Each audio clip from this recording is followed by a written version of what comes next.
Wow. Wow.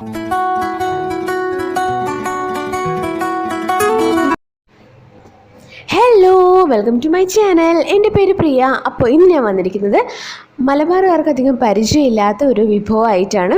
Trivandrum special ബോളിയാണ് ഞാൻ ഇന്ന് ഉണ്ടാക്കാൻ പോകുന്നത്. ഞാൻ ഏടെയാണ് ബോളി കഴിക്കാനിടയായിട്ട് എനിക്ക് ഒരുപാട് ഇഷ്ടപ്പെട്ടു. അപ്പോൾ ഞാൻ വിചാരിച്ചു നിങ്ങൾക്ക് ഉടനെ ഷെയർ ചെയ്യാമെന്ന്. നമ്മൾ കണ്ണൂറുകാർക്ക് അധികം പരിചയമില്ലെങ്കിലും ട്രിവാൻഡ്രത്ത് ഇത് മെയിൻ ഐറ്റം തന്നെയാണ് കേട്ടോ. കല്യാണ സദ്യകളിലായിക്കോട്ടെ, ഓണത്തിന്, വിഷുവിന് എല്ലാം ഇതൊരു മെയിൻ ഐറ്റം തന്നെയാണ്. ഇതിൻ്റെ കോമ്പിനേഷൻ എന്ന് പറയുന്നത് പാൽപ്പായസമാണ്. പാൽപ്പായസം അല്ലെങ്കിൽ സെമിയ പായസം.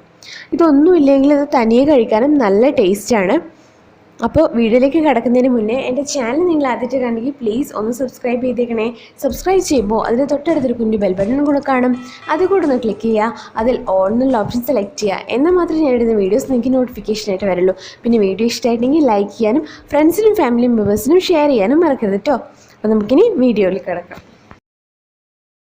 അപ്പോൾ ബോളി ഉണ്ടാക്കാനായിട്ട് ഞാനിവിടെ ഒരു കപ്പ് കടലപ്പരിപ്പ് എടുത്തിട്ടുണ്ട്. കടലപ്പരിപ്പ് പ്രഷർ കുക്കറിൽ ഒരു 3 വിസിലാകുമ്പോഴത്തേക്ക് നന്നായിട്ട് വെന്ത് കിട്ടും. കുറച്ചധികം വെള്ളം എടുത്തിട്ടാണ് വേവിക്കാൻ ശ്രദ്ധിക്കുക. ഇപ്പോൾ നമുക്ക് വെന്ത് കിട്ടിയിട്ടുണ്ട്. വെന്ത് ഉടയേണ്ട ആവശ്യമില്ല. ഇത് നന്നായിട്ട് കുക്കാവുകയും വേണം. ഈ ഒരു പരുവത്തിൽ നമുക്ക് എടുക്കാവുന്നതാണ്. ഇനി ഈ വെള്ളം നമ്മൾ അരിച്ച് കളയും. അതിനായിട്ട് ഒരു അരിപ്പ എടുത്തിട്ടുണ്ട്. ഇതിലോട്ടേക്ക് പരിപ്പ് ചേർത്ത് കൊടുക്കാം. ഒരു 2 മിനിറ്റ് കഴിയുമ്പോൾ ഇതിൽ വെള്ളമൊക്കെ വാർന്ന് കിട്ടും.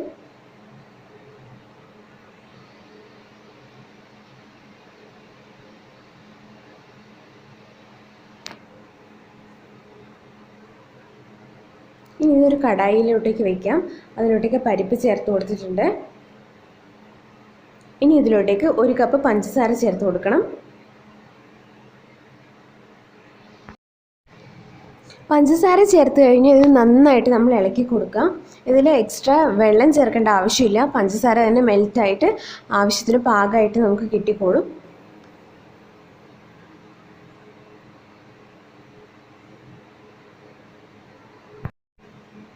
ഇനി ഞാനിതിലേക്ക് ഒരല്പം യെല്ലോ ഫുഡ് കളർ ചേർത്ത് കൊടുക്കുന്നുണ്ട്. നമ്മുടെ ബോളിക്ക് നല്ലൊരു യെല്ലോ കളർ കിട്ടാൻ വേണ്ടിയിട്ടാണ്. നിങ്ങളുടെ അടുത്ത് ഫുഡ് കളർ ഇല്ലെങ്കിൽ അഥവാ ഫുഡ് കളർ യൂസ് ചെയ്യുന്നത് ഇഷ്ടമില്ലെങ്കിൽ നിങ്ങൾക്ക് മഞ്ഞൾപ്പൊടി യൂസ് ചെയ്യാവുന്നതാണ്. നന്നായിട്ടൊന്ന് മിക്സ് ചെയ്ത് കൊടുക്കുക.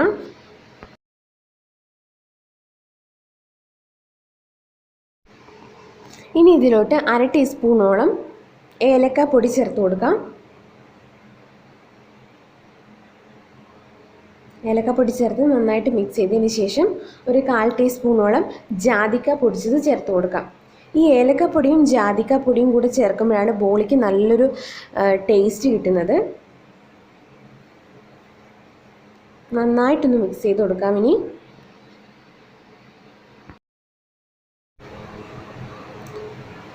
ഇപ്പോൾ ഈ ഒരു ടെക്സ്ചർ ആകുമ്പോൾ നമ്മൾ തീ ഓഫ് ചെയ്ത് കൊടുക്കാം. ഇനിയും അധികം കുറുകി പോകാൻ പാടില്ല. ഇത് തണുക്കുമ്പോൾ കുറച്ചുകൂടെ കുറുകും. അപ്പോൾ ഇതിലും കൂടുതലായിട്ട് വറ്റിച്ചെടുക്കാൻ പാടില്ല കേട്ടോ. കടലപ്പരിപ്പ് തണുക്കാനായിട്ട് മാറ്റിയതിന് ശേഷം നമുക്ക് അരച്ചെടുക്കണം. അപ്പം ഞാനിവിടെ കുറച്ച് വെള്ളത്തിൽ കുറച്ച് ഫുഡ് കളർ ചേർത്തിട്ടുണ്ട്, മിക്സ് ചെയ്ത് വെച്ചിട്ടുണ്ട്. ഇതിലോട്ട് ഞാൻ ഒരു 1.5 കപ്പോളം മൈദ എടുത്തിട്ടുണ്ട്. അതിലോട്ട് അല്പം ഉപ്പ് ചേർത്ത് കൊടുത്തതിന് ശേഷം ഈ വെള്ളം അല്പം എടുത്തിട്ട് കുഴച്ചെടുക്കുക. നന്നായിട്ട് കുഴച്ചെടുക്കണം.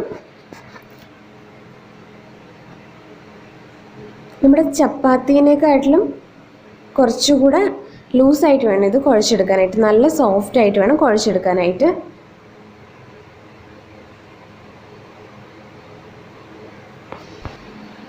ഇനി ഇതിലേക്ക് നമ്മൾ നല്ലെണ്ണ ചേർത്ത് കൊടുക്കണം. നല്ലെണ്ണയും ചേർത്ത് നന്നായിട്ടൊന്ന് കുഴച്ചെടുക്കാം.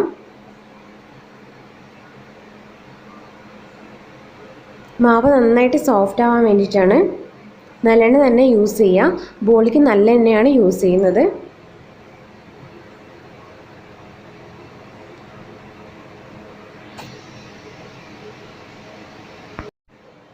നമ്മുടെ മൈദ മാവ് ഇപ്പോൾ നല്ല സോഫ്റ്റ് ആയിട്ട് കിട്ടിയിട്ടുണ്ട്. ഇതിലോട്ടേക്ക് നല്ലെണ്ണ കുറച്ചുകൂടെ ഒഴിച്ചു കൊടുത്തിട്ട് കുറച്ച് നേരം റെസ്റ്റ് ചെയ്യാൻ വെക്കുക കേട്ടോ. ഒരു 15-20 മിനിറ്റോളം ഇത് മാറ്റി വയ്ക്കുക.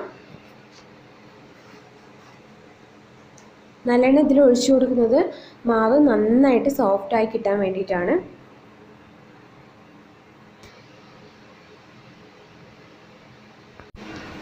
ഇതുപോലെ വേണം എണ്ണ ഇതിലുണ്ടാവാനായിട്ട്. നമ്മുടെ കടലപ്പരിപ്പ് തണുത്തിട്ടുണ്ട്. ഇനി നമുക്ക് ചെറിയ മിക്സിയുടെ ജാറിലിട്ട് അരച്ചെടുക്കാം. ഒരു തരി പോലും ഇല്ലാതെ നല്ല സ്മൂത്തായിട്ട് അരച്ചെടുക്കണം. ഇത് 2 തവണയായിട്ട് അരച്ചെടുത്താൽ മതിയാവും. നമ്മുടെ കടലപ്പരിപ്പ് നന്നായിട്ട് അരഞ്ഞു കിട്ടിയിട്ടുണ്ട്. നല്ല സ്മൂത്തായിട്ട് അരക്കാൻ ശ്രദ്ധിക്കാം.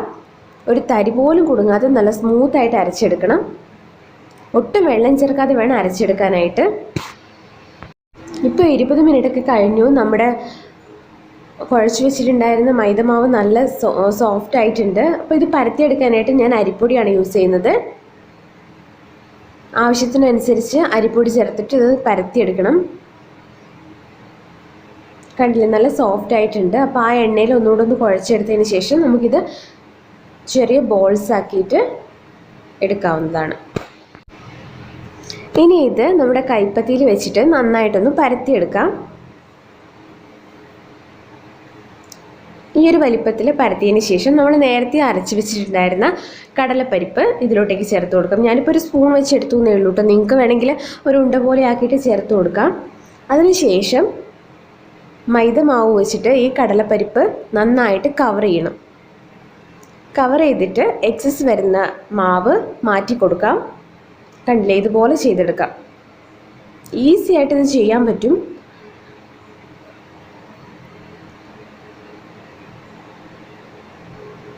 ഇനി ഇങ്ങനെ റൗണ്ട് ചെയ്തിട്ട് അരിപ്പൊടി വെച്ചിട്ട് നന്നായിട്ട് പരത്തിയെടുക്കാം. ഇത് പരത്തിയെടുക്കുമ്പം നന്നായിട്ട് ശ്രദ്ധിക്കണം. കാരണം ഇത് നല്ല സോഫ്റ്റാണ്. അതുകൊണ്ട് തന്നെ പരത്തിയെടുക്കാൻ കുറച്ച് ബുദ്ധിമുട്ടാണ്. സൂക്ഷിച്ച് തന്നെ ചെയ്തെടുക്കാൻ ശ്രദ്ധിക്കുക.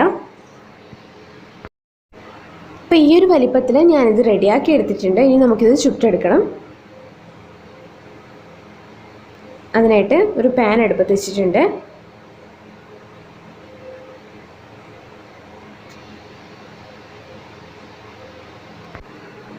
ചെറിയ തീയിലിട്ട് വേണം ബോളി ചുട്ടെടുക്കാനായിട്ട്. ഒരുപാട് നേരം തിരിച്ചു മറിച്ചു വിട്ടിട്ട് കുക്ക് ചെയ്യേണ്ട ആവശ്യമൊന്നുമില്ല. ഇതൊന്ന് വാടി വന്നാൽ മതിയാവും. ഈ സമയത്ത് 2 സൈഡിലും നമുക്ക് നെയ്യ് ചേർത്തിട്ട് ഒന്ന് തിരിച്ചു മറിച്ചിട്ട് കൊടുക്കാം. അപ്പോഴേക്കും നമ്മുടെ ബോളി റെഡിയാവും. ഇതുപോലെ നമുക്ക് എല്ലാം ചെയ്തെടുക്കാം. ഇനി ഇത് മടക്കി നമുക്ക് പ്ലേറ്റിൽ വെച്ച് കൊടുക്കാം. ഇതേ രീതിയിൽ എല്ലാം ഞാൻ ചുട്ടെടുത്ത് വന്നിട്ടുണ്ട്. നമ്മുടെ ട്രിവാൻഡ്രം സ്പെഷ്യൽ ബോൾ റെഡിയായി കഴിഞ്ഞു. നിങ്ങളെല്ലാവരും ട്രൈ ചെയ്ത് നോക്കണം. എല്ലാവർക്കും ഇഷ്ടപ്പെടും. നല്ല ടേസ്റ്റിയാണ്. വീഡിയോ ഇഷ്ടമായിട്ടെങ്കിൽ ഫ്രണ്ട്സിനും ഫാമിലി മെമ്പേഴ്സിനും ഷെയർ ചെയ്യാൻ മറക്കരുത്. അപ്പോൾ ഇതിൻ്റെ കോമ്പിനേഷൻ സേമിയ പായസം അല്ലെങ്കിൽ പാൽപ്പായസം. ഞാനിവിടെ സേമിയ പായസം വെച്ചിട്ടാണ് കഴിക്കുന്നത്. പായസത്തിൻ്റെ റെസിപ്പി പിന്നെ സെപ്പറേറ്റ് ഇടേണ്ട ആവശ്യമില്ല, നമുക്ക് എല്ലാവർക്കും അറിയുന്നതല്ലേ.